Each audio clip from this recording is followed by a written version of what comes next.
Hey everyone, my name's Sean. I'm the NeuroCatch clinician, and I'm excited to be here today to run the NeuroCatch scan on Blake Price of Sekeres and Price.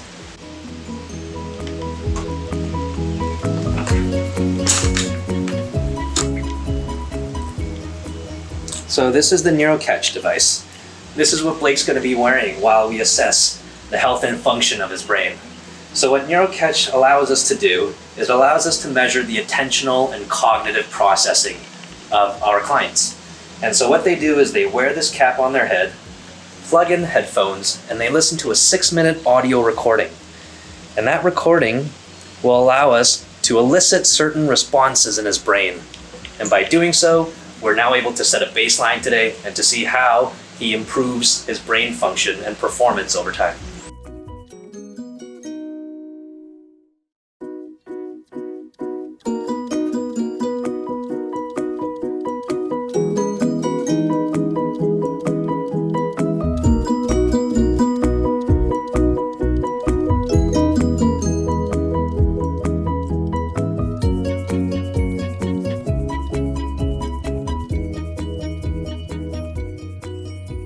So Sean, talk us through a little bit what you're doing here. I know we're not supposed to be loud and do a lot of talking because it can affect the NeuroCatch, but just, Yeah, it can affect it during the scan. So before we actually run everything, we're okay to chat. Okay. But basically what we're doing is we're able to objectively assess the health and function of Blake's head here, of his brain here today.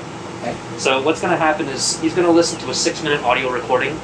He's going to be listening to different tones and different word pairs. And these different types of stimuli are meant to elicit certain reactions in his brain. And by looking at the report afterwards, we can see the shape of his brain waves, the size of it, the speed of his processing speed. And by doing so, we've now got this baseline for Blake today. And then moving forward in the future, if we want to see how he's changed over time, then now we've got that baseline for us to work with. Shape and size of brain waves. Expand on that. Yeah, so generally speaking, the 3 key measurements that we're measuring here today, they have typical shapes and characteristics to them. And if they deviate from that typical shape, we get to think critically as to why. Okay. The So, for example, like if something there should bring him joy, you can recognize the shape and size of the brainwave for that. So, for example, say Blake went home today and doinked his head somewhere, and he came and he got a concussion, and he came back tomorrow, and then we took another scan. Mm-hmm. We can see the differences in his brain to see, is he in a hypersensitive state? Is his cognitive processing slower because of this head injury? Mm-hmm. Even if he's a healthy individual, then we get into optimizing. Mm-hmm. So, assuming, or like maybe I can ask you, have you ever had any head injuries in the past?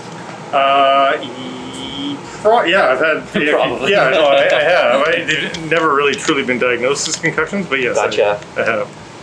So, What are generally we doing now, Sean, with the syringe and the gel? what I'm doing right now is, because we're measuring the electrical impulses in his head, for us to get a good connection between the electrodes and his scalp, there has to be a medium. And so this gel provides that medium for us to get really good contact. As Matt will be quick to tell you, there's not much to interfere between the NeuroCatch and the scalp. Yeah, not much to interfere, but... Hey, you're not allowed to say that. And when it comes to optimizing, we're trying to, as Robin said, we're measuring our processing speed down to the milliseconds. And the difference between a few milliseconds is the difference between winning a puck drop and not. And so we work with a lot of athletes trying to get them in that tip-top state so that they're performing at their best possible capabilities. When you hear the lady talk, can you please give me a thumbs up? Good. See you in 6 minutes. All right, Sean, 6 minutes later. 6 minutes later, we've got the report, and now we've got a really good understanding of how Blake is processing different types of stimuli that range from low-level sensory processing all the way up to high-order cognitive processing. And I'll turn... Explain that a little bit more. Yeah, I'll go a little bit deeper into that, and I'll also turn the screen around here in a moment just so that you can see the visuals as well. Tell us about the experience. How did it feel? What did you hear? Well, it's matching and non-matching words, so because it's kind of long, you're having to remind yourself, well, focus, not trail off. Plus, there was the 5-alarm fire there. So I was like, oh, I can't be distracted by that, Yeah. So Yeah, it was interesting. So give us some examples of words matching. Well, and they doubled back. So first set time through, they would either match or not match. Second time through, they would flip and then they wouldn't match, right? So Well, Dr. Darcy likes what he's seeing there. You can be happy with that. That's something you can take home and, put on your fridge. So, Dr. Darcy, you can just look at that and draw some conclusions. Yeah. So what are you concluding? Well, you're looking at the brain waves in terms of response to stimulus. So it's almost like probing the brain to see how fast it processes information at 3 levels. So the brainwave on the top is processing your sensory information, so the sound of tones as we ping your brain, sort of thing. And that peak, the reason it has the 100 is we like it to occur about 100 milliseconds. It's the time from your ear to your sensory parts of your cortex. So like you're right on 106, and it's a good size. It's in terms of the size of the brainwave, it's a perfect healthy size. So that is right in the realm of healthy, normal sensory processing.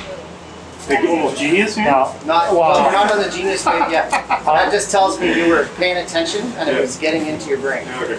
So then this one below it, this one is actually really around, if you think of your brain as a supercomputer, how fast does it process information?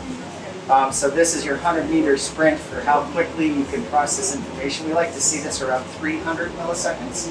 And yours, you can see, is 238, so you can feel pretty good about that. Yeah. So not only was there something in there, it's actually pretty quick. yeah. Yeah. Good. Now, you guys are talking about the peaks. I'm obliged to ask about that crater on the first graph where he just falls off the cliff there. The big V there. What Yeah. does that, what are we looking at? Well, that is the peak. So the thing, these brain waves are either going up or going down, but they're just waves. So instead of always looking in one direction, you kind of just have to know that in this case, we're looking for a peak that's going down in the negative direction, and we want to see that peak. So that's, crater would be kind of like a good thing, not a bad thing. And it's a good size peak, and it tells us you process that quickly. And then in terms of your attention, this one below, which is this positive peak, that's why it's actually a P, by the way, is because it's a positive peak, around 300 milliseconds. That's actually the way to think about that is if you're walking in the woods and you hear a stick snap and you orient in terms of attention, right? Is that a bear or is that a hiker? How fast did you process that information? And so, like I was saying, 238 milliseconds means you're not the one getting caught by the bear. He just has to outrun me, Doc, when it comes to that. And then the cognitive one is that one on the bottom, which is again the N is for a negative going peak, so we want to see that go down. And we'd like to see that around 400 milliseconds. And we like to see it look exactly like yours does. There, you're about 486, so you're in the 400 millisecond, 400 to 500 millisecond range, which is good. And I can actually tell how you were processing. These were the words that were matching or mismatching. So you were processing the matches pretty fast. And then when the mismatch came, you would sort of take a little bit more time to go, yeah, that was a mismatch. So that's your cognitive processing of information. So that's your brainwave for that. So these are all really good brain vital signs. They're all in healthy range. And what's really cool about this is, from a performance point of view, now you can try and optimize, right? So if you're playing hockey and you want to win face-offs, you can actually try with that middle one to try and keep it there. If you were traveling and getting jet lagged and you saw it slide off, you can figure out how to get it back. If you're in the game, you take a big hit and you're wondering, how did that affect? You can look at this record because these are kind of your brainwave fingerprints, right? Right. So now you've got them.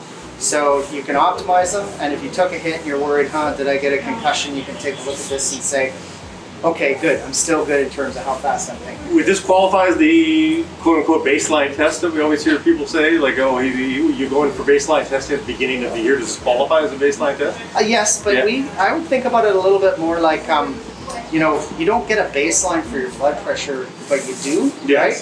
So you kind of know, The window. okay, I'm not on 120/80, but my blood pressure is about here. Now you know where your brain vital signs are.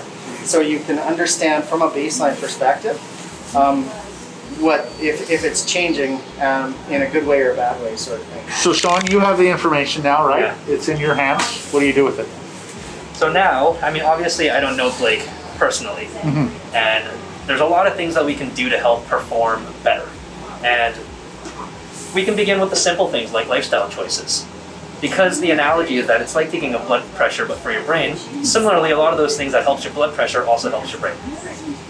Before going right deep into specific cognitive training, we can adjust other things about his lifestyle. For example, we can exercise more, we can sleep, we can have improved sleep hygiene,